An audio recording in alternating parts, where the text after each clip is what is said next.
ఆర్భాటాలు ఎక్కువ చేస్తున్నారు. నేను చాలా విచిత్రమైన అంశం ఏంటంటే,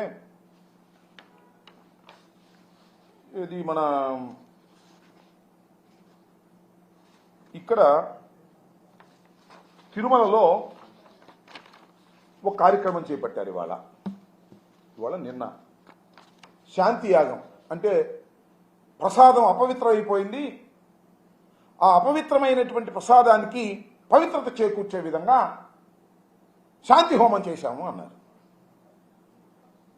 ఎక్కడ అపవిత్రమైంది? లడ్డు ఏమైనా అపవిత్రమైందా? కల్తీనైతే ఎప్పుడైనా వాడారంటే దానికి సమాధానం లేదు. అపవిత్రమైంది హోమం చేసేద్దాం, హిందుత్వాన్ని రెచ్చగొట్టేద్దాం. దీనికి తోడు మళ్ళా మన పవన్ కళ్యాణ్ గారు, డిప్యూటీ సీఎం గారు ప్రాయచిత్త దీక్ష చేపట్టారు. ఆయన ప్రాయచిత్త దీక్ష మేము చేపడతాం, నిరూపించండి. ప్రాయచిత్తం అంటే ఏంటి?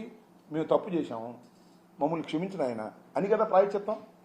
ఒక మాటలో చెప్పాలంటే కరెక్ట్ ప్రాయచిత్తానికి చక్కని ఉదాహరణ మొన్న జరిగింది. ఆ కాకినాడ రూరల్ ఎమ్మెల్యే గారు ఒక దళితుడిని, డాక్టర్ని ఇష్టం వచ్చినట్టుగా దూషించారు. ఏం దూషించారో నేను చెప్పను, కెమెరాల ముందు బాగోదు, అవన్నీ సర్క్యులేట్ అయినాయి. ఆయన తప్పు అయిపోయిందండి, నేను ప్రాయచిత్త దీక్ష చేసుకుంటున్నానని చేశాడు. అది ప్రాయచిత్త దీక్ష అంటే. మేము కూడా చేస్తాం, నిరూపించండి అంటున్నా. నిజంగానే వైఎస్ఆర్ కాంగ్రెస్ ప్రభుత్వం అధికారంలో ఉన్నప్పుడు ధర్మారెడ్డి గారో, సుబ్బారెడ్డి గారో, లేదా కరుణాకర్ రెడ్డి గారి కాలంలో కల్తీ కలిసింది జంతు నూనె అని చెప్పండి, నిరూపించండి. నువ్వు చెప్తేనా?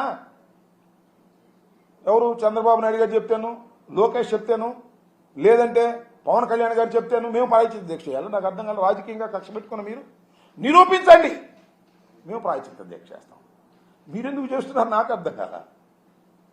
పవన్ కళ్యాణ్ గారు ఎందుకు ప్రాయచిత్త దీక్ష చేస్తున్నారు? మీరు తప్పు చేయలేదు కదా. ప్రాయచిత్తం అంటే అనుభవించటం. మేము నిజంగా చేసి ఉంటే మీరెందుకు అనుభవించాలి? మేము అనిపిస్తాంగా.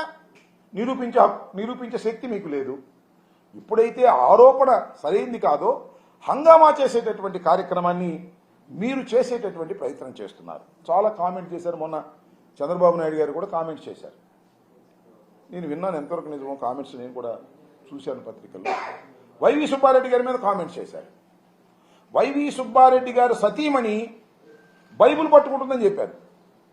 అంటే అక్కడ మత ఘర్షణలు క్రియేట్ చేయడం కోసం మాట్లాడారు. అంతేకాదు, ధర్మారెడ్డి గారు కొడుకు చనిపోతే 11 రోజుల తర్వాత, దినవారాలు అయిపోయిన తర్వాత గుడికి వచ్చాడు, అటు రాకూడదు అని మాట్లాడారు. అంటే వీళ్ళు హిందుత్వ ద్రోహులు, నేనే హిందుత్వాన్ని బాగా తీసుకువెళ్ళేటటువంటి వ్యక్తిని అనేది మాట చంద్రబాబు నాయుడు గారు చెప్పాలనే ప్రయత్నం చేశారు. మరి నాకు తెలుసు, ధర్మారెడ్డి గారి కుమారుడు చనిపోతే దినవారాలు అయిన తర్వాత వచ్చి ఆయన గుళ్ళో తన ధర్మాన్ని దాన్ని నిర్వహించారు. అది తప్పు కాదని అనుకుంటున్నా. చంద్రబాబు నాయుడు గారు గొప్ప పని చేశారు. మీకు గుర్తుందా? చాలామంది సీనియర్స్ గుర్తుండే ఉంటుంది. ఆయన తండ్రి గారు మరణిస్తే ఆయన తలనీలాలు ఇవ్వాల, గుండె చేసుకోవాలి. ఆయన వాడు తమ్ముడు చేత చేయించాడు. తల్లి చనిపోయినప్పుడు కానీ, తండ్రి చనిపోయినప్పుడు కానీ ఏ రోజున కూడా చంద్రబాబు నాయుడు గారు తలనీలాలు ఇవ్వలేదు. నువ్వు హిందుత్వాన్ని గురించి మాట్లాడతావు, సనాతన ధర్మాన్ని గురించి మాట్లాడతావు, ధర్మారెడ్డి గురించి మాట్లాడతావు, సుబ్బారెడ్డి గురించి మాట్లాడతావు. ఏం ధర్మం అయ్యా నాకు అర్థం కాలేదు చంద్రబాబు నాయుడు గారు. మీ తండ్రి తల్లి చనిపోయిన రోజున ఏ రోజున కూడా ఒక పెద్ద కొడుకుగా నువ్వు హిందూ సాంప్రదాయాన్ని అనుసరించి గుండు చేయించుకున్నటువంటి వ్యక్తివి. తిరుపతి వచ్చి ఏ రోజున గుండు చేయించుకోలేదు. నువ్వు తిరుపతి ప్రసాదం గురించి, తిరుమల వెంకటేశ్వర స్వామి గురించి మాట్లాడితే మాట్లాడేవు, తప్పు లేదు. అది సుబ్బారెడ్డి మీద, ధర్మారెడ్డి మీద నొక్కేయాలని, నెట్టేయాలని ప్రయత్నం చేసేటటువంటి దారుణమైన అంశం, చాలా ప్రమాదకరమైన అంశం అని మనం చేస్తున్నాం. సుబ్బారెడ్డి గారి సతీమణి, ఆమె పేరు స్వర్ణ అనుకుంటా నాకు గుర్తున్నంతవరకు, ఆమె పేరుతో ఒక గెస్ట్ హౌస్ ఉంది తిరుమల తిరుపతి కొండ మీద. ఆయన చైర్మన్ అయిన తర్వాత పెట్టింది కాదు, అంతకుముందే పెట్టుకున్నాడు ఆయన ప్రేమతో, భక్తితో. ఆమె ఎంత భక్తురాలంటే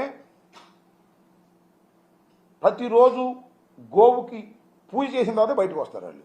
అంత సనాతన ధర్మాన్ని పాటించేటటువంటి వ్యక్తి సుబ్బారెడ్డి గారి భార్య. ఆవిని బయటికి లాక్కొచ్చి తిడుతున్నావు. ధర్మారెడ్డి కొడుకు చనిపోతే దాన్ని తిడుతున్నావు.